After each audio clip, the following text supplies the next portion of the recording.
Danny Gagnon, 22 décembre 2020. Cette vidéo, nécrophage et nécromancie. Avec la pratique et l'exercice que j'ai fait, tout ce que j'ai pu observer de la nécromancie est que aujourd'hui, comme hier, c'était une compréhension qui était réservée à seulement quelques individus, la science nécromantique versus les nécrophages. C'est vraiment une des facettes spirituelles les plus obscures et les plus méconnues de tout le monde, de tout le monde présent et de tout le monde ancien.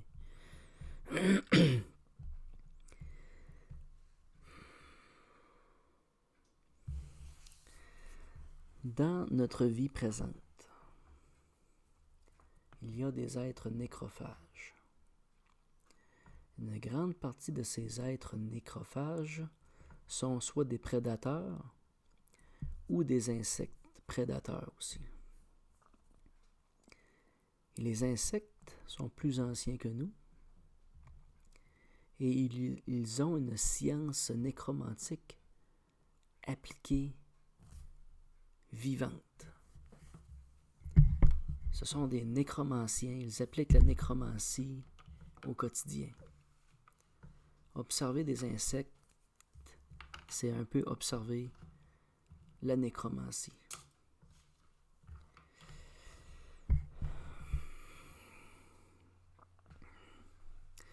C'est un peu pour ça aussi qu'on va observer des insectoïdes au niveau des énergies anciennes, puis encore présentes aujourd'hui. Ça n'a rien de banal. Parce qu'ils sont de très grands spécialistes de la question. Pour les poisons, pour les venins, pour modifier le rythme cardiaque, mettre le corps en hibernation ou en état de décomposition, ralentir la coagulation, ainsi de suite. Il n'y a pas de fin à leur capacité et leur capacité aussi physique à découper les chairs, les instruments corporels qu'ils ont, qui sont intégrés à eux. Ils sont façonnés pour travailler la chair, physiquement.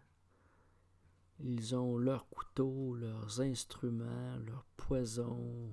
Ils ont tout avec eux autres. C'est des instruments assez incroyables, là. Les insectes, là, c'est des machines, là.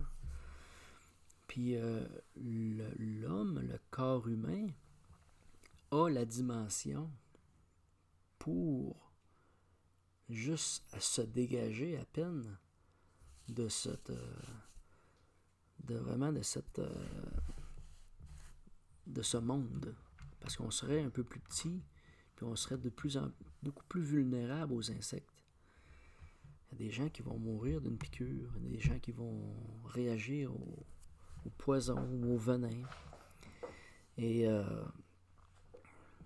c'est un des plus grands formateurs de la nécromancie. Et ensuite de ça, il y a les prédateurs terrestres, tous les grands félins, ceux qui mangent la chair. Puis là, j'ai pas introduit l'homme dans ça encore. La prédation fait partie du cycle de vie. Mais la prédation fait-il partie de notre âme, de l'âme de l'homme, profonde de son être? Moi, personnellement, je crois que non. Je pourrais même dire que nous ne sommes pas de ce monde.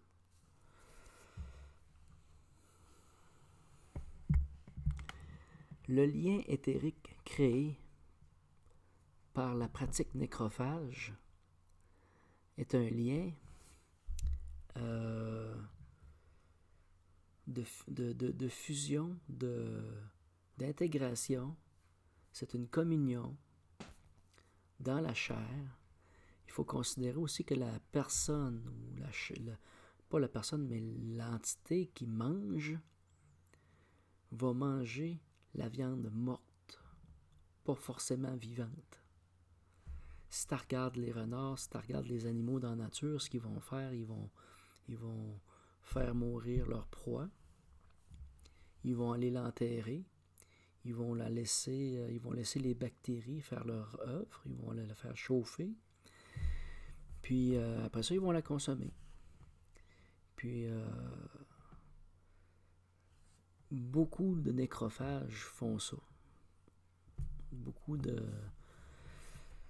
C'est sûr qu'il y en a qui vont laisser la carcasse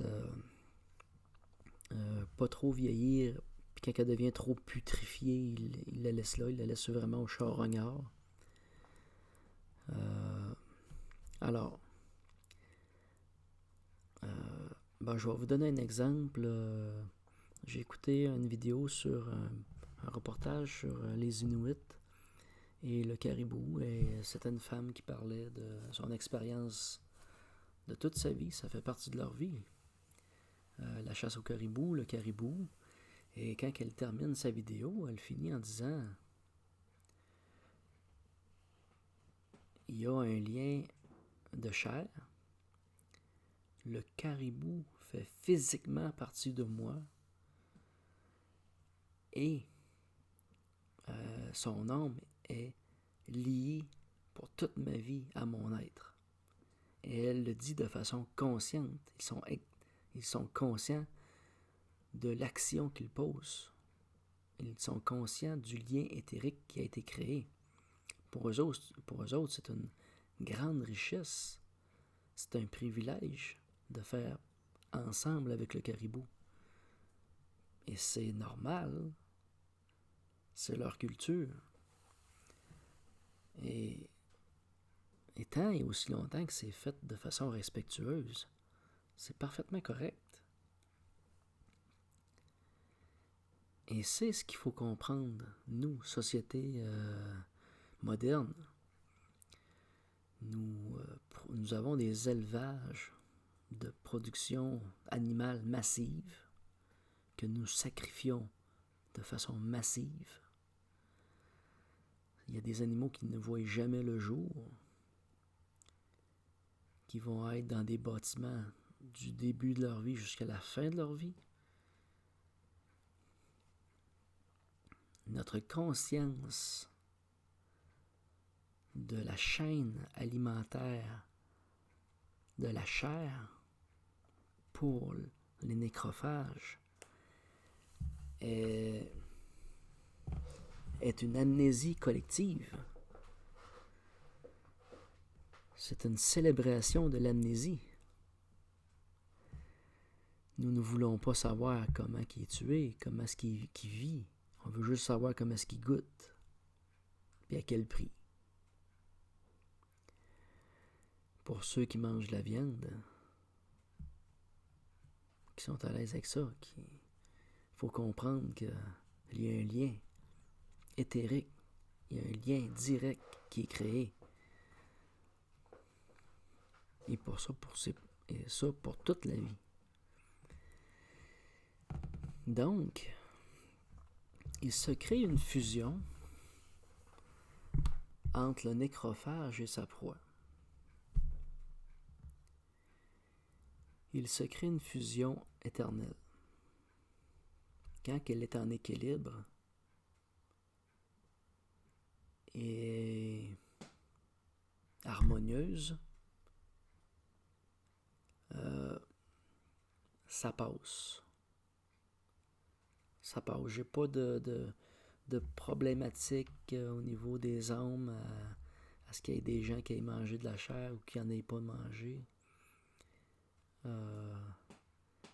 Ça amène une lourdeur à notre être éthérique.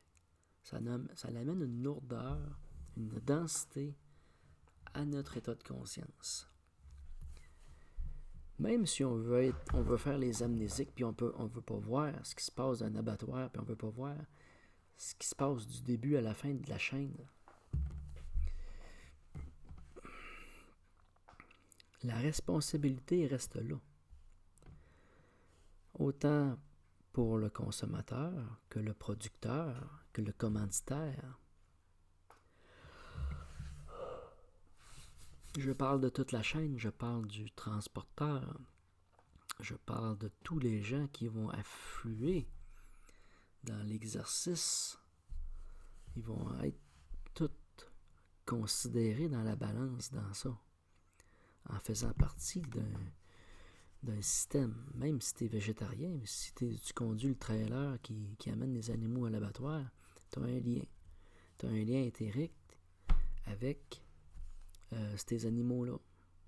Tu as contribué à leur assassinat, puis le collectif est lié directement avec leur assassinat aussi.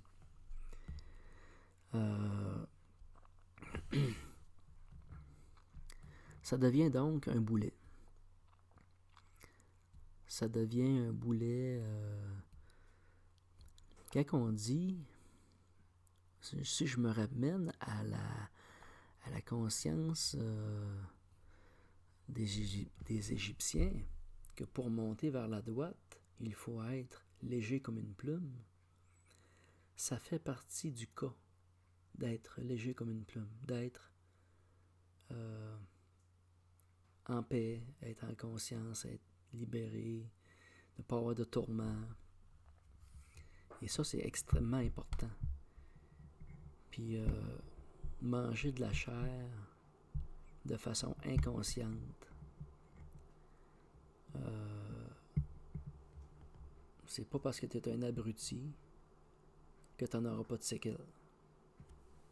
T'as beau faire l'ignorant, y a une conséquence. Et la conséquence, c'est une lourdeur.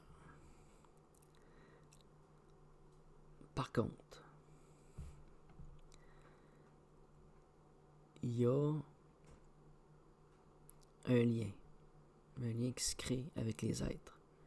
On parle de lourdeur, mais c'est comme s'il faudrait que tu te demandes pardon, ou que tu aies vraiment une communication avec l'animal. Il faut que tu communiques avec son esprit. Si tu n'as pas fait ça, c'est un boulet, c'est un ancrage.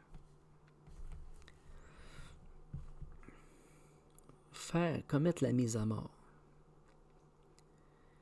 Puis ça, c'est pas juste pour l'alimentation. On va parler de mise à mort de l'État qui va avoir des condamnations à mort. Il va y avoir des gens qui vont assassiner. Il y a des gens qui vont aller à la guerre puis ils vont assassiner. Il y a des gens qui vont se défendre puis ils vont assassiner. Ils vont en sauvant leur vie. Mais de façon automatique, ils vont créer un lien nécromantique. Ils vont créer un lien éthérique à perpétuité. Il arrive un accident, puis tu provoques une mort, c'est une chose.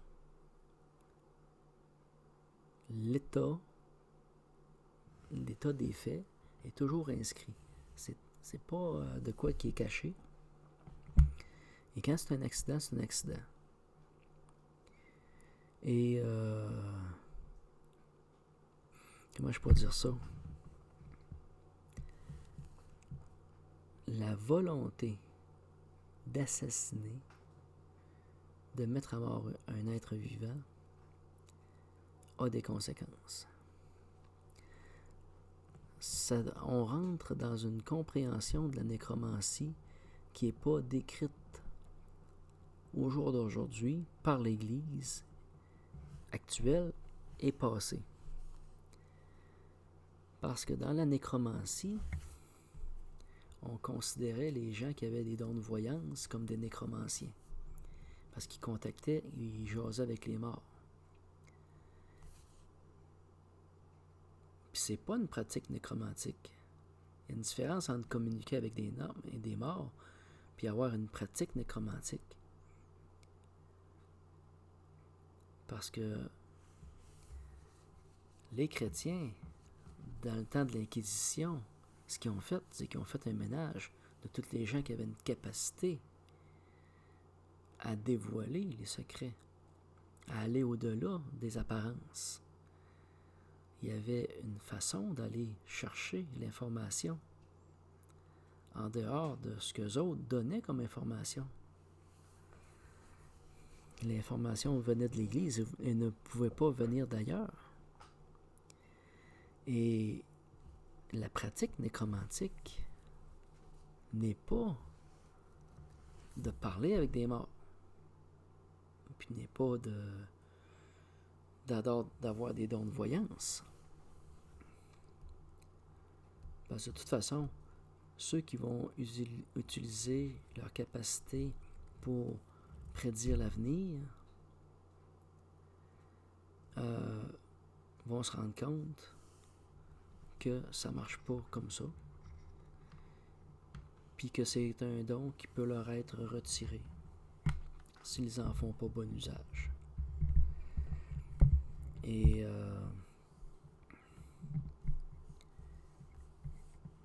Et quand tu vas décéder, tu vas avoir des comptes à rendre. Si tu as pratiqué, tu t'es servi de dons de voyance pour commettre certains actes, ou t'enrichir, ou d'autres facettes, d'autres possibilités, c'est sûr que tu as des comptes à rendre. Si tu le rends pas dans le vivant, tu vas le rendre après. Ça, c'est une certitude que l'Église a condamné à mort.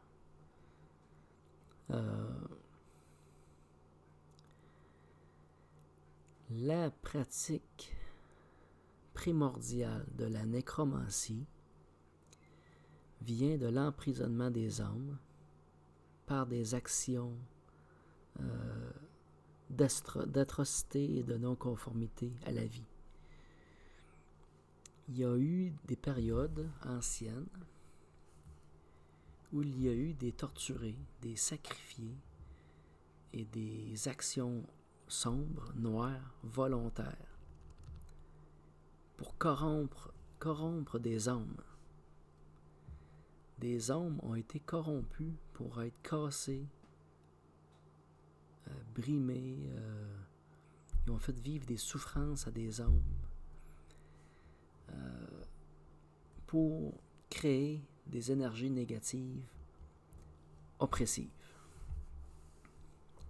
Des serviteurs, qu'ils deviennent des serviteurs nécromanciens dans la nécromancie, et pour abaisser les énergies, il y a eu des êtres qui ont été emmenés à être si détériorés qu'ils sont devenus des énergies bourreaux.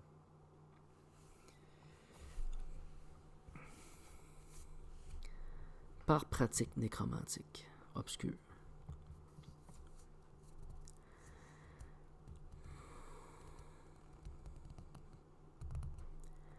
Ces pratiques-là ou ces liens-là sont cachés, sont très sombres. Tu ne vas pas en prendre connaissance facilement. Puis c'est pas de quoi qui est intéressant à aller voir. Il faut savoir garder la distance. Il faut savoir garder la distance de ça, de ces énergies négatives sombres-là, qui ont été créées ou qui ont été modelées à être obscures.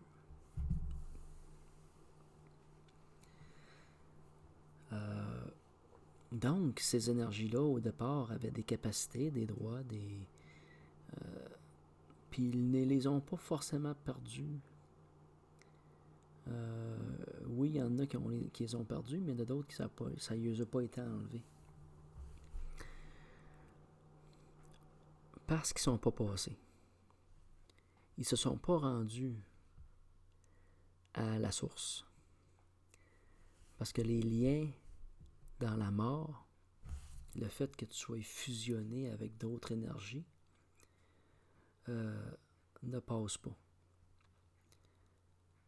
Parce que pour passer à une entité ou une énergie, il faut qu'elle soit à nu, seule et comme épurée, là, détachée de tout lien.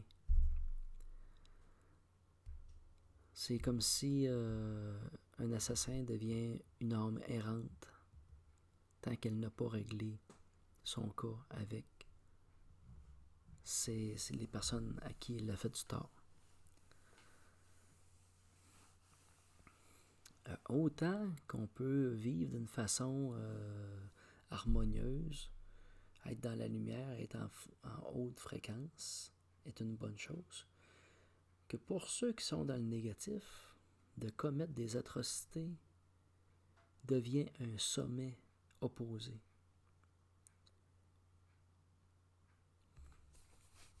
Puis là, je vais emmener ça dans ma prochaine vidéo avec les énergies lourdes, de grand volume.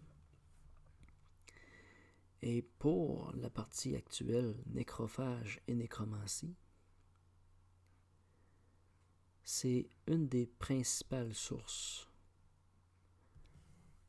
de manger les chairs sacrificielles, de manger les chairs humaines et de commettre des atrocités envers la vie, envers les autres êtres qui nous entourent, créer des liens avec cette vie-là et qui nous alourdissent et qui nous emprisonnent.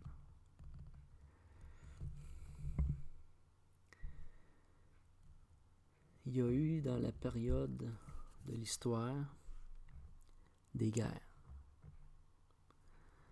perpétuelles et dans certaines époques des guerres à cause de la faim. Les gens étaient affamés. Les gens y allaient à la guerre pour manger. Puis bien souvent, ils partaient, mais il n'y avait pas rien à manger. La seule nourriture qui était à leur disposition, c'était leur propre ennemi. Et à la limite, leurs camarades qui pourraient mourir. Là. Regarde, il y a eu des périodes extrêmement obscures. Là, je parle pas juste de l'humanité humaine, je parle aussi de tout ce qui a pu exister comme être vivant.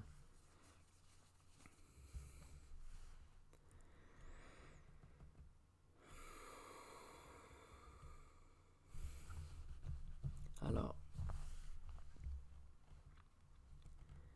c'est ce qu'on rencontre. Et c'est ce qu'il faut faire passer dans l'astral ou dans les énergies. C'est de défusionner, de défaire les liens qui ont été créés pour faire un grand ménage. Et la nécromancie commence d'abord par l'emprisonnement des âmes. Merci.